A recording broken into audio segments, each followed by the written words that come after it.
E quando tem a oportunidade de escapar, Paulo não escapa. E ele não escapa por essa razão.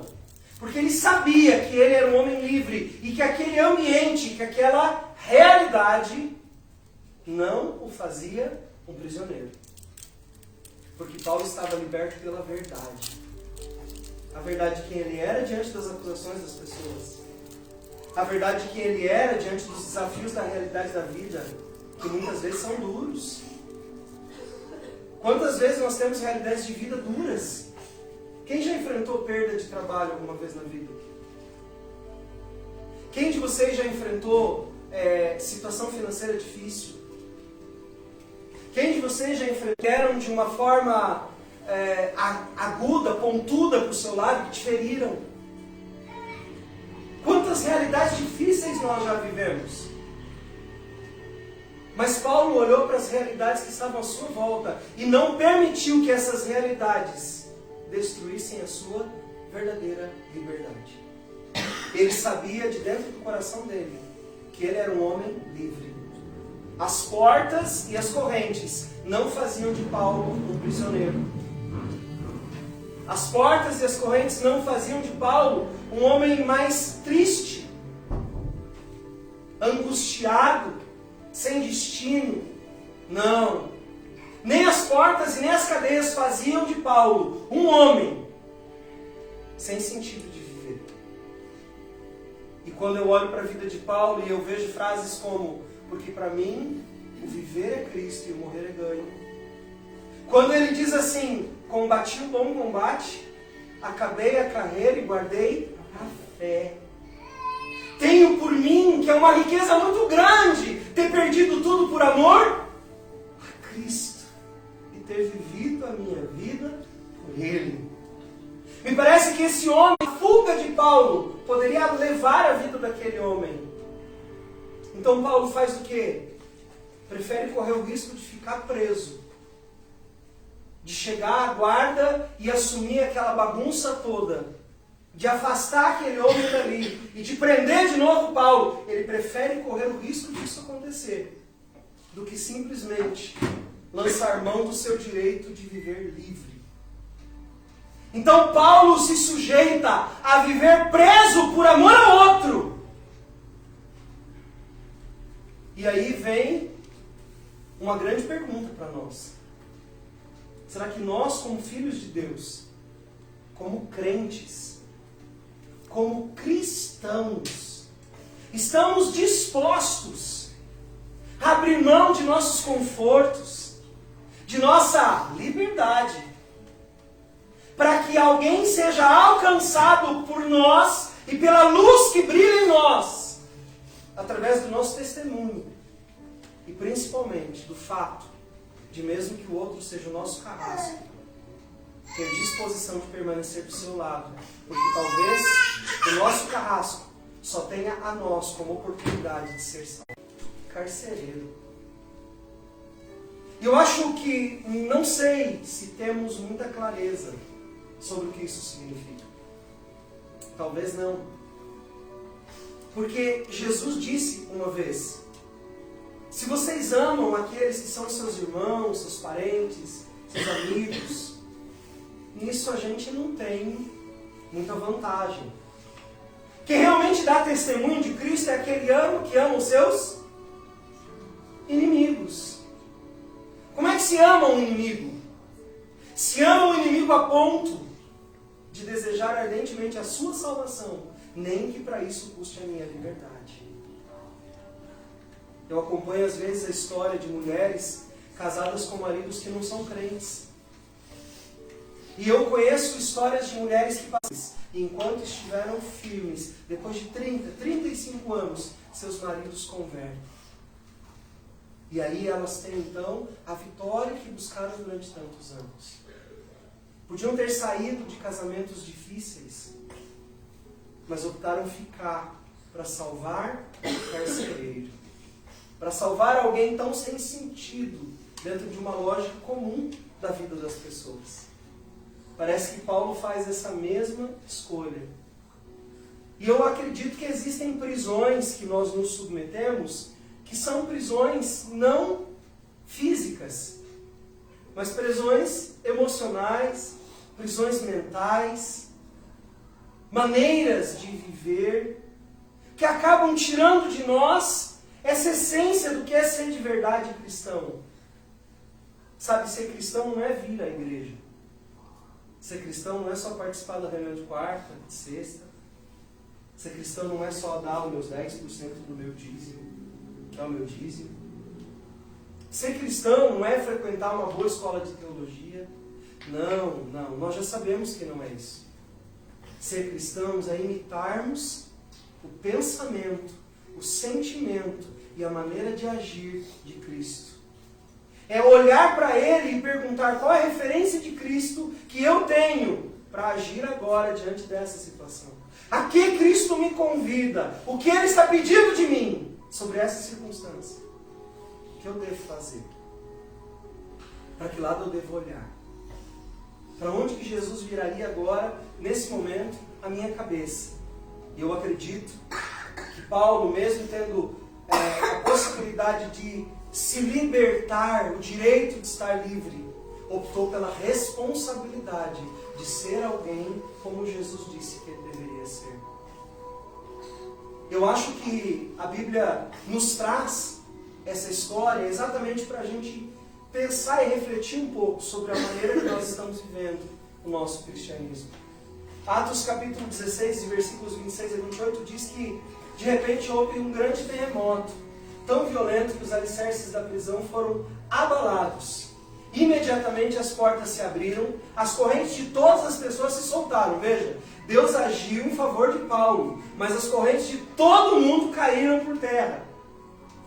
As portas de todo mundo se abriram por causa de Paulo. Provavelmente muita gente fugiu, mas aquele que era a razão de um agir de Deus ficou exatamente aonde estava. Deus me libertou, eu já sou um homem livre, mas tem um carcereiro aqui que precisa ser alcançado com a graça de Deus, com a salvação em Cristo Jesus. Então eu preciso ficar aqui para poder libertar esse homem. Preciso fazer algo pela vida desse homem. Preciso ser luz. Eu preciso que ele veja Cristo em mim, através da minha atitude. Não apenas de honestidade, mas de integridade e de responsabilidade. O carcereiro acordou, viu abertas as portas da prisão, desembanhou sua espada para se matar, porque pensava que os presos tivessem todos fugido, mas Paulo gritou, não faça isso. Todos ainda estamos aqui. Me dá a impressão que Paulo não só ficou como botou ordem no barraco e diz, daqui ninguém sai. Porque Deus abriu tudo isso por minha causa. Vocês não aproveitam a minha oportunidade para estragar a vida desse homem, não. Vamos dar testemunho, gente. E eu acredito que não era crente que estava preso lá dentro. A maioria talvez fosse bandidos mesmo. E Paulo disse, vocês não têm liberação. Fica todo mundo onde está aí. A gente só vai sair daqui depois que a salvação alcançar o coração desse homem. Depois que a gente brilhar e que a gente der testemunho de que existe um Deus e que Ele age, aí nós vamos liberar para vocês serem livres.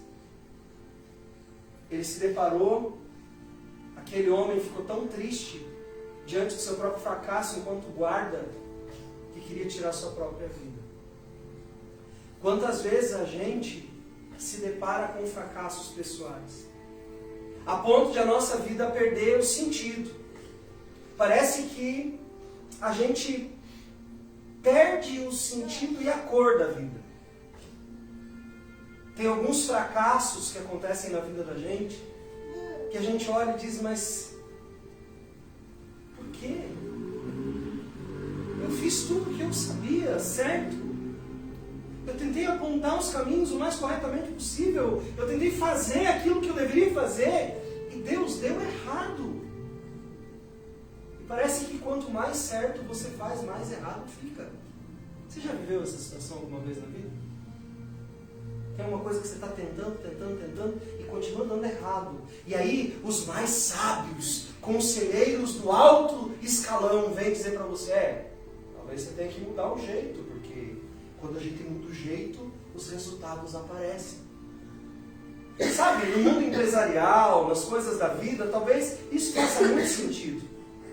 Às vezes, no mundo de Deus, isso não faz muito sentido. Às vezes, no mundo de Deus, a gente faz as coisas todas certas. E aos nossos olhos dá errado, porque não é o resultado que nós esperávamos. E Deus não tem medo de nos decepcionar, não. Não tem medo de nos decepcionar.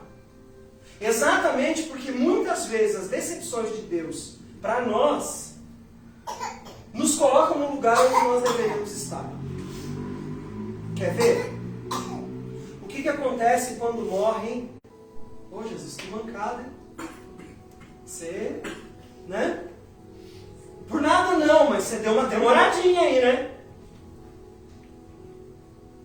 Aí Jesus olha para elas e diz assim, tira a pedra.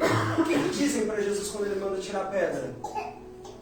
Senhor, já está morto há 3 dias e já cheira mal, está fedendo. Não mexe, porque perfume quanto mais mexe, mais cheira. Não mexe aí, não tira essa pedra daí não, sabe? E aí isso me lembrou uma coisa bem interessante. Sabe aqueles assuntos da sua vida que você já apoiou uma pedra, porque você diz está morto, se eu mexer nisso aí vai feder? Jesus gosta de mexer onde você não quer. Porque é exatamente onde a gente não quer, que são os pontos essenciais da nossa vida que Ele quer mexer.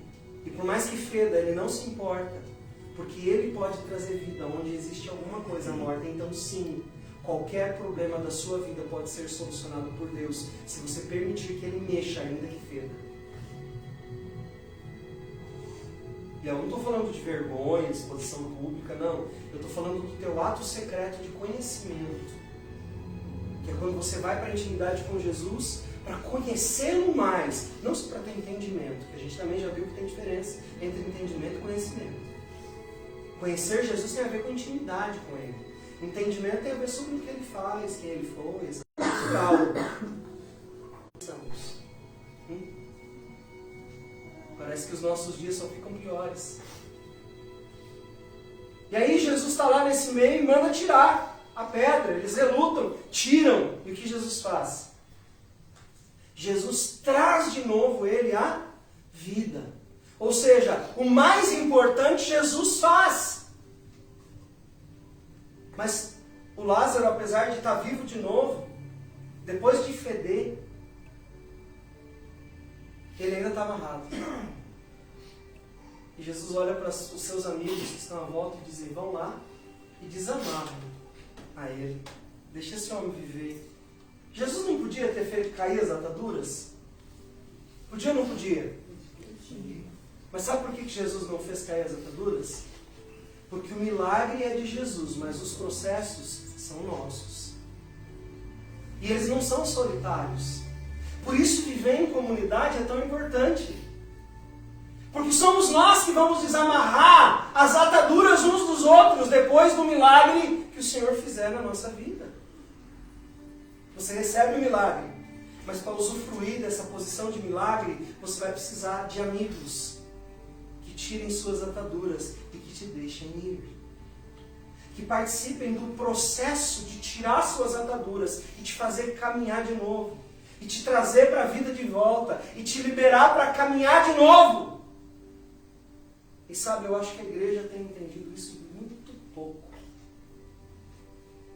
Eu acho que existem assuntos na nossa vida que fedem já há muito tempo. E que Jesus quer trazer vida. Mas para isso vai precisar tirar a pedra. Foi o Lázaro que tirou a pedra do seu próprio sepulcro? Quem tirou a pedra do seu sepulcro? Um lugar de remover pedras e também de tirar as ataduras. A igreja é esse lugar onde a gente ajuda um ao outro a tirar as pedras e a remover as ataduras. Então eu queria que você olhasse para quem está do seu lado e você dissesse assim, Jesus me fez ter um compromisso com você. Pode ser? Remover sua pedra e tirar suas ataduras. Conte comigo. Amém?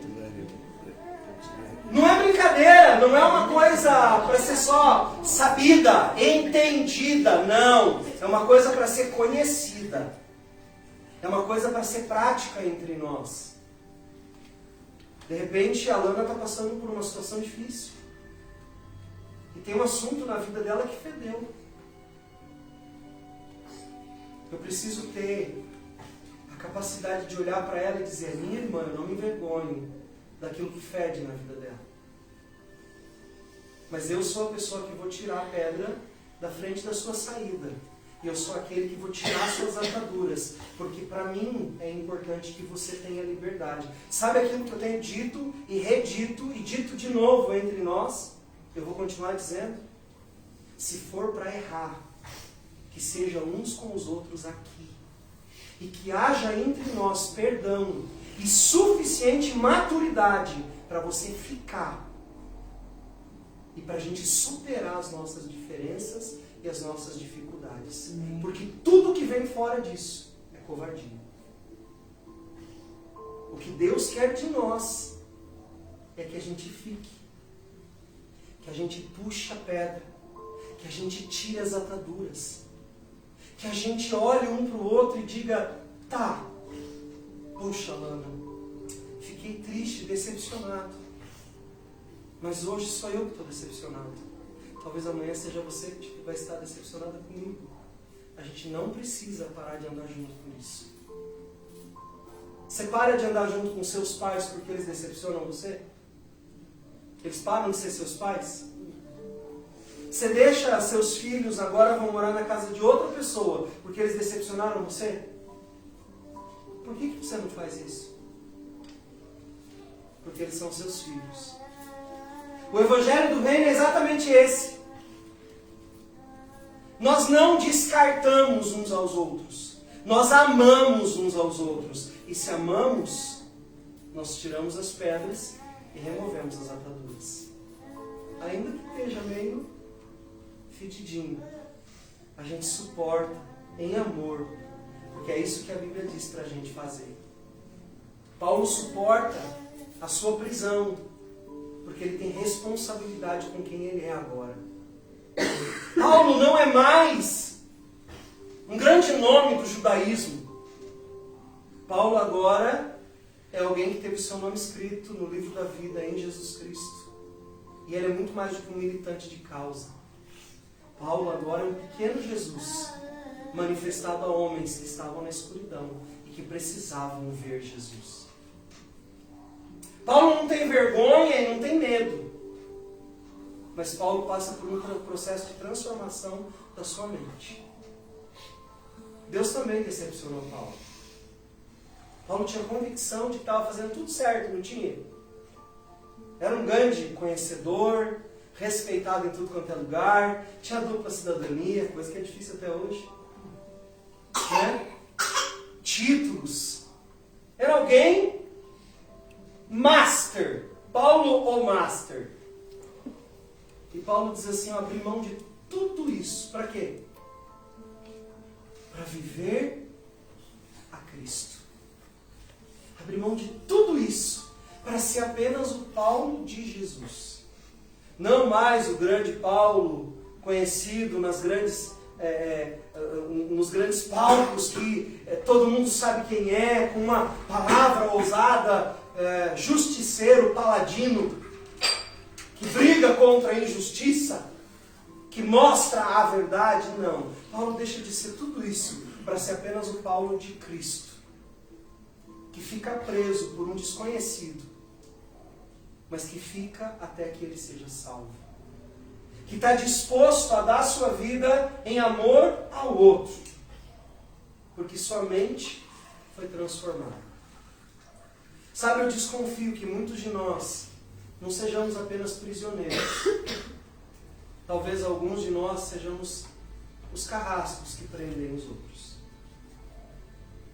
E eu acho que Paulo também teve essa consciência na sua vida. Na sua relação com João Marcos, parece que Paulo saiu de prisioneiro a carrasco rapidinho. Temos outros casos na Bíblia de pessoas que se tornaram carrascos de outras pessoas.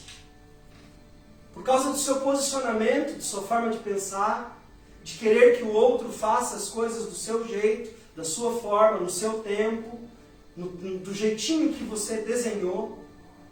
E aí, se a pessoa não faz, você se sente no direito de reprová-la. Porque, afinal de contas, não respeitou o meu direito. Parece que a Bíblia deixa isso muito claro para nós. Que o direito que nós temos a partir de Cristo é o direito de não ter direito algum. Dando a nossa vida em favor dos nossos irmãos. Para que o reino de Deus avance. Eu não lembro quem foi, mas foi alguém essa semana. Agora lembrei. Um paciente meu que nem é daqui. E aí, nós estávamos conversando. E ele disse assim: Cleberson, se você ganhasse hoje uma fortuna, o que você faria? Aí eu falei: eu ia dar uma casa maior e melhor para minha esposa, eu ia pagar a faculdade da minha filha, eu ia dar um estudo melhor para o meu filho, aí eu ia ajudar fulano, eu ia dar uma casa para Ciclano Beltrano, eu ia fazer isso para não sei quem. E eu comecei a falar tudo que eu ia fazer. E aí ele deu risada lá do outro lado e falou assim: cara, e para você, o que você vai fazer? Eu falei: para mim eu tenho uma ideia do que eu vou fazer. Quero pegar uma grande soma de dinheiro e eu quero comprar tipo uns 40 escravos no Afeganistão. Como assim? Eu falei: existe um projeto de um missionário brasileiro que ele compra escravos, famílias inteiras, e ele leva eles ou para os Estados Unidos ou para a Alemanha, dá educação, trabalho, abrigo. Os que são de menor, eles esperam se tornar maiores. E a única coisa que ele pede deles é o seguinte: quando vocês estiverem estabelecidos e bem, eu quero que vocês me ajudem a comprar outros irmãos teus lá da Afeganistão para a gente trazer, para eles terem uma vida livre. Eu falei: eu ia ficar feliz, eu ia poder dizer para todo mundo que eu tenho 40 escravos. 40 escravos da liberdade, 40 carcereiros, 40 pessoas que estavam presas no engano, mas que foram resgatadas da mão de alguém que não só estava satisfeito de colocá-los numa condição de subserviência, mas que também não amava a Deus. E agora trazer essas pessoas para Deus, eu acho que deveria ser a coisa... Eu não sei, deve ser uma emoção assim, incrível. Eu fiz lá uma ofertinha de R$50, e aí ele falou que eles tinham conseguido resgatar uma família inteira. Era o pai, a mãe e 4 filhos. 4 filhos. Um de 10, um de 6, um de 8 e uma de 2. Todos escravos. E agora eles não estão mais lá. Escravos. Eles já conseguiram tirar eles do país. Você consegue imaginar o que significa isso? Você poder comprar alguém e dizer... Não o fato de comprar, mas comprar alguém e dizer: eu te comprei, mas não você mais ser escravo. Eu te comprei para liberdade. E aí eu pergunto para você: não foi exatamente o que Jesus fez por nós? Elisângela, Grácia, Kátia, Mário, Heidi, Rita, Andréia, eu comprei vocês. Vocês não são mais escravos. E a única responsabilidade que eu vou dar a vocês é que vocês digam que essa oportunidade está aberta para quem quiser ser livre. Eu tenho direito. Jesus chega no casamento. Vocês conhecem a história do casamento onde Jesus transforma a água em vinho? Vocês não acham que Jesus foi meio grosso com Maria ali, não? Vocês já leram esse texto? Vocês leram? O que o texto diz? Quando Maria fala com Jesus, o que Jesus responde a Maria? Vocês lembram? Que tenho eu contigo? Ô mãe, agora não. Qual é? Deixa eu. Nada a ver. Nada a ver, mãe. Tornou outra vibe, momes. Por que ela vai até Jesus? Por quê? Porque ela sabe que ele é capaz. Que ele pode Sim. fazer milagre. Ok. Mas qual era o milagre? Vinho. Transformar Água em vinho. água em vinho. Ele sugeriu a água, ninguém tinha dado a sugestão de água. Só queriam que ele fizesse a multiplicação do vinho. Talvez tivesse um copo de vinho de alguém que não conseguiu beber tudo. Multiplica esse, né? Para a gente poder tomar. E sempre me pareceu que Jesus foi meio grosseiro com Maria. Não é meio decepcionante isso? Não frustra? Como que uma mãe se sente quando o filho responde ela mal? Mal. Acho que a Maria deve ter pensado, credo, o menino amanheceu hoje virado, né? Tá azedo. Nem é segunda. Tá desse tanto já de azedume. Que isso? E eu acho que ali não aconteceu algo simplesmente porque a narrativa bíblica queria que isso fosse. Não, tem um propósito ali. De novo eu vejo Jesus decepcionando a expectativa de alguém. Jesus decepcionou a expectativa das irmãs de Lázaro. Eu não sei se isso é assim, mas eu tenho a impressão que o Evangelho de João é o Evangelho das decepções intencionais. Parece que o Evangelho de João narra Jesus decepcionando intencionalmente um monte de gente. Ficou curioso, né? Vai lá ler. Para mim é essa impressão. Tá ali. Aí chega a mãe de Jesus e Jesus dá uma pancada nela. Puxa, né? Que tenho contigo, mulher. Ou seja, não venha me incomodar. Ainda não chegou a hora de eu me manifestar como quem eu preciso ser aí para vocês. Não. E eu acho que nisso tem uma lição para nós. Às vezes nós chegamos com demandas que são demandas particulares nossas. Desejos particulares nossos que nós queremos que Jesus supra. Que Ele faça do nosso jeito. A mãe de Jesus já chega para ele dizendo, eu quero que você faça um milagre. Quero que você resolva um problema. E é como se Jesus tivesse dito para ela, eu não vim aqui para resolver um problema. Eu vim aqui para ser luz. Temperatura constante, do jeito certo, para ele continuar se tornando cada vez melhor. Ele é uma bebida viva. E na Bíblia, essa bebida viva significa alegria. Então, a alegria da festa acabou.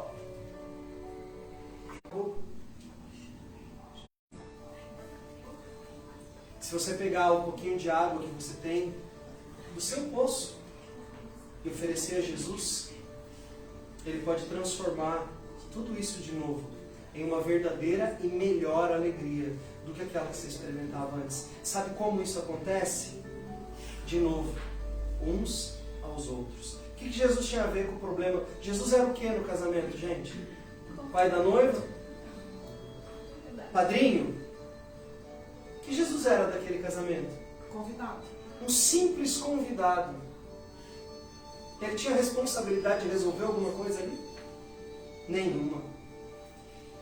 Mas essa é a grande lição. Quando eu estou entre os meus irmãos, o problema do meu irmão é meu problema. A demanda do irmão é minha demanda. E eu me importo com aquilo que lhe falta, porque talvez esteja em mim suprir a sua necessidade. Porque é meu irmão, é minha irmã, e eu não posso deixar que a água dele não seja transformada em vinho. Que o seu básico não seja transformado em alegria. Que a sua falta seja para amanhã um milagre. E talvez, não muito longe, isso esteja nas nossas mãos. A diferença entre direito e responsabilidade é que direitos falam apenas de mim e responsabilidade fala a respeito de quem eu sou em Jesus. Eu sou responsável pelo meu irmão. Eu quero terminar com uma frase que eu aprendi de um grande professor que já não está entre nós. O Aviv. Ele ensinou uma das frases mais importantes que eu tenho na minha vida. Kol Israel Arevim Zenezem. Todo Israel é responsável por todo Israel. Nós não podemos viver como Caim, que quando Deus perguntou onde está o seu irmão, ele disse, sei lá. Nós temos que ser como aqueles que de fato amam uns aos outros. Onde é que está o seu irmão? Senhor, meu irmão está bem. Ele está ali. Ele passou por algumas necessidades, mas o Senhor despertou o meu coração e eu estou ajudando a cuidar dele. Então ele está ali ainda. Mas ele vai vencer, ou ele já venceu. Nós vamos vencer. Porque nós somos responsáveis uns pelos outros. Sabe, eu sei, essa mensagem talvez não seja muito pós-moderna. E eu não estou nem aí para isso. Porque ela é a mensagem do reino. Amar uns aos outros é me importar tanto com o outro, a ponto de às vezes abandonar a mim mesmo para resgatar o outro. Coisa difícil de fazer. Que Deus nos dê graça, que a gente continue nesse caminho, desenvolvendo esses temas, mas não só como nível de pregação, mas como realidade que nós vivemos dentro da nossa casa, que é a nossa igreja também. Eu oro para que o coração de cada um de vocês seja despertado para viver esse evangelho, que não é complicado, gente. Não, ele não é complicado. Complicado somos nós, quando estamos montados em cima do nosso direito, fugindo das nossas responsabilidades. Que você saia hoje daqui pensando qual a minha responsabilidade em relação aos meus irmãos. Sabe, dá uma ligadinha para a Paty durante a semana. Pergunta como ela está. Manda um versículo bíblico para a pastora Elisângela. Escreve um recadinho lá no Instagram para a Marcinha. Dá uma ligadinha para a Andréia. Manda um recadinho para o Kaique dizendo que a sua semana seja abençoada, que você tenha muitos pacientes, que Deus abençoe seus atendimentos. Quando você souber que o Mário está viajando, manda uma mensaginha lá. Irmão, nós estamos orando por você, que você faça uma boa viagem, que você volte debaixo da graça de Deus. Nós amamos você. Sabe que nós nos importemos mesmo uns com os outros. Porque é essa comunidade que Deus nos chamou para construir. Eu não quero que você saia daqui hoje com a impressão de que você recebeu tua bênção. Eu quero que você saia daqui hoje pensando que é uma bênção ter entendido qual a sua responsabilidade. Responsabilidade nesse sentido, uma grande bênção. Mas nós só vamos experimentar isso se nós a assumirmos como responsabilidade. Paulo não fugiu da cadeia, porque ele tinha responsabilidade de libertar o carcereiro. Que você tenha responsabilidade também de libertar as pessoas que você tem prendido. Com as suas atitudes, com os seus pensamentos, com os seus julgamentos. Que você também seja aquele que se liberte, mas que mesmo assim decida ficar com algumas pessoas na sua vida que você precisa e ama tanto, que você quer vê-las livres, para que elas sejam de fato aquilo que Deus gostaria que elas fossem. Queria que você fechasse os teus olhos agora, e que você pudesse orar. E você pudesse dizer, Deus, eu não sei bem como viver tudo isso. E talvez coisas que eu falei para você essa noite tenham sido bastante difíceis de ouvir. Talvez algumas delas você nem queira ter ouvido e você talvez esteja pensando, isso eu não sei se eu quero mesmo, porque eu nem sei se eu consigo fazer isso. Sabe, essa é uma das grandes coisas que o Evangelho nos proporciona. Deus não quer que você consiga nada sozinho. Ele quer que você faça com Ele. Então que você possa hoje decidir que você assume sua responsabilidade de ser cristão, para que você possa atender o chamado de Deus. Feche os seus olhos. Vamos orar. Vamos pedir a Deus que Ele nos ajude, que a gente possa viver esse Evangelho de verdade. Ele parte o pão, Ele esteve o vinho, nos deu plena